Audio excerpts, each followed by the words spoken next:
Эгерде ушул жерде 4 жылдыздуу, 3 жылдыздуу нерселерди курса, биздин эл ошол жерде иштейт деп биз ошого дагы макул болуп отурабыз бүгүнкү күндө. Биз ал жакта дагы биздин кыргыздар Казакстандын колунда иштеп аткан болсо, бул жерде дагы булардын колуна барып иштеп берет деп, ошого биз макулдугубузду берип коюп, ошого ыраазы болуп отурган болсок, анда биз коркоктун коркогу болобуз. Резиденцияны, Казакстандын мына президенттин резиденциясын карап көрүңүздөр. Резиденция берилгенден мурда 7 метр нар жакта дуалы бар эле. Резиденцияны өткөрүп бүткөндөн кийин, жанагы дуалды жолдун ортосуна чыгып, тротуардан дагы бул жагына коюп, асфальттан жарым метр бул жакка карап туруп оротуп алышкан. Аны бардыңыздар, көргөнсүздөр. Ошол жерде эл малын айдап кетип баратканда, машина уруп кеткен адамдарга да эч ким жооп берген жок.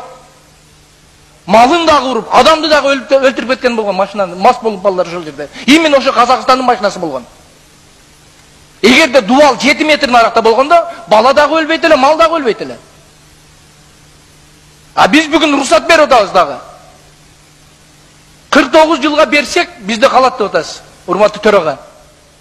49 жылга берилгенден кийин, 49 жылга эмес, 9 жылга берсеңиз дагы кийин ала албайсыз бул нерсени. Мана Совет Абадты 25 жылга бергенбиз. Совет Абадты, мен ошол жерде жашаймын. Ошол жерде Карабагыш деген кыргыздын айылы калып кетти. Совет Абадка курулган зданиялар Кыргызстанга, мурдагы ошо Кыргызстанда турган 25 жылга берилгендигине, бүткөндүгүнө 20 жыл болду. Бир сотик эмес, 1 метр жерин бүгүнкү күндө ала албайбыз. Алганга күчүбүз жетпейт. Шахимарданды карап көрүңүз. Шахимардан кандай сонун жер. Мына туристический база кура турган жер. Шахимарданды бергенге канча жылга бергенин эч ким билбейт. Шахимардандын бир челегин азыр күндө ала албайбыз. А биз айтып атабыз, 49 жылга берели, 49 жыл биздики болот. Эч качан биздики болбойт. Сиз бир эле жылга бериңиз, бир жылдан кийин дагы биздики болбойт. Себеби биз күчсүз мамлекет болуп турабыз. А бай мамлекет бизди бүгүнкү күндө командовать этип атат. Биз ага өзүбүз уруксат берип, башыбызды ийкип отурабыз. Мына жөнөкөй эле мисал алып көрүңүз. Кошунаңыз бай болсо, жөнөкөй эле үйдө кошунаңыз менен сиз жашасаңыз, кошунаңыз бүгүн сиздин үйүңүздүн ичине кечирип коюңуз, улуу сөздө уят жок. Туалеттин курса, ушу туалет ушерде туруп турсун. Жер сеники, туалет меники десе, биз макул болобузбу? Эч качан макул болбойбуз. А бүгүнкү күндө биз хоп, майли деп көкрөбүздү коюп туруп, өткөрүп бергенге макул болуп отурабыз. Булга кол коюлган деп атабыз, урматтуу төрага. Кол коюлган деп атабыз, соглашение 2006-жылы. Кол коюлган же ошол жерде соглашение карасаңыз, өзгөрткөнгө уруксат деген жери бар, туурабы? Өзгөрткөнгө уруксат, мына өзгөртөйлү буну. Эгерде биз кол коюп койдук эле деп бар нерсени бере берсек, эртеге күнү бизди бир нерсени айтып коеюн. Мына жерде көлдүк депутаттар да отурасыздар. Жампороз Каниметов аксакал болуп. Көлөне силерди кечирбейт. Көлөне кыргызды кечирбейт бүгүнкү күндө. Дем клиникасы тиш ооруларын дарылоо жана тиш салуу кызматын көрсөтөт. Стоматология заманбап техникалык каражаттар жана материалдар менен камсыздалган. Жогорку даражадагы стоматологдор өз ишинин сапатына кепилдик беришет. Кандай гана оор абалдагы тиш болсо да оорутпай алып салабыз. Жулабыз. Тиштерди кесипкөй чеберчиликте гигиеналык тазалоодон өткөрөбүз. Брекет системабыз да бар. Шаары. Метро Нахимовский проспект, Сибашская көчөсү 7, корпус 2. Метрого жакын жайгашкан. 5 минут гана жөө басасыз. Көлөне силерди кечирбейт. Көлөне кыргызды кечирбейт. Бүгүнкү күндө силер ушул нерсеге барып, ушул нерсеге макул боло турган болсоңуздар. Кыргызды айтпай эле коеюн. Көлөненин кусурунан өткөн кусур жок. Биз бүгүн буга макулдугубузду берип беришибиз керек. Анан эртеге көрөм оппозиция чыкканда биринчи ушул нерсени айтат. Мына аларды сатып беришти, Ак Жол партиясы мындай кылды, Ак Жол партиясына ишенген элеңер, Ак Жол партиясы көпчүлүк добуш менен алып койду деп туруп, булар жар салып чыгышат бүгүнкү күндө. Биз аларга возможность түзүп берип атабыз. Ошолор жар салып турганда көрөм, ошол жерде кимиңиздер барып турганыңар. Рахат эртеге чыгат Өзбекстан. Эмне үчүн Казакстанга бердиңер, бизге бербейсиңер деп.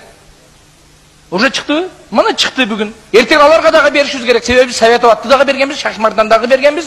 Эртең Рахатты беребиз, бүрсүгүнү Бишкектин ортосундагы жерлерди өткөрүп беребиз. 49 жылдан кийин биздин балдарыбыз бизге эмне деген көз караш менен карайт. 49 жыл мурда менин атам, менин апам ушул парламентте отурганда, Ак Жол партиясынын атынан отурганда ошолор добуш берип өткөрүп койду эле деп биздин балдарыбыз дагы жер типтеп калат. Биз ага жол бербешибиз керек. Ертең кимин баласысың дей турган болсо, ошол жерде өткөзбөй койгон адамдын баласымын деп айта турган учур келиш керек. Туристтер деп атасыздар. Туристтер келип атат, 13 миллиард сом пайда алып келип атат. Ушу 4 деле пансионатты бербей койсок, туристтер бизге келбей калабы? Ушу 4 пансионатты бербей койду деп бизге Россиядан туристтер келбей кой. Булар Казакстанга бербей коюшту эле деп. Ибрагим Качаназарович, сколько? Я 2 минуты попрошу, Эльмир Султанович, я там суроолордон дагы мен отказ бергенмин. Эми карап көрүңүздөр. Мына Байконур, жана жакшы сөз айтып кетти. Байконурду Советтер Союзунда куйрулган Казакстан алып калды. А бүгүн Казакстан командует этип атат ал жөнүндө.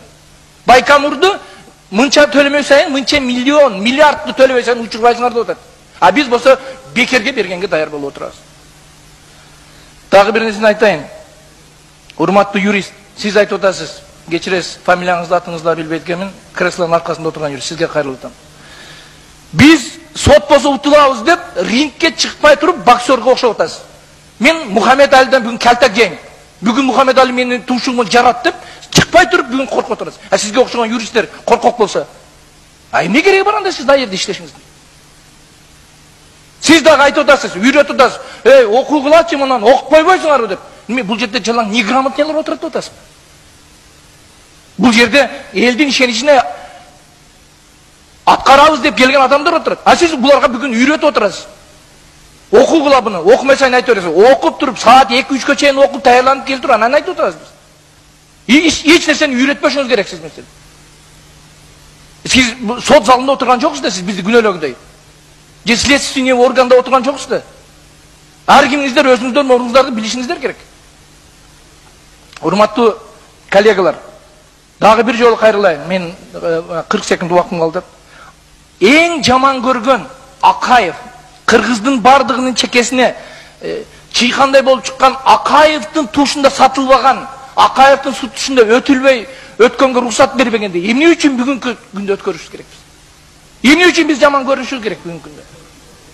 Вот ушу нерсени колдоп бериңиздер. Бул нерсени токтотуш керек бүгүнкү күндө. Көңүл бурганыңыздарга рахмат.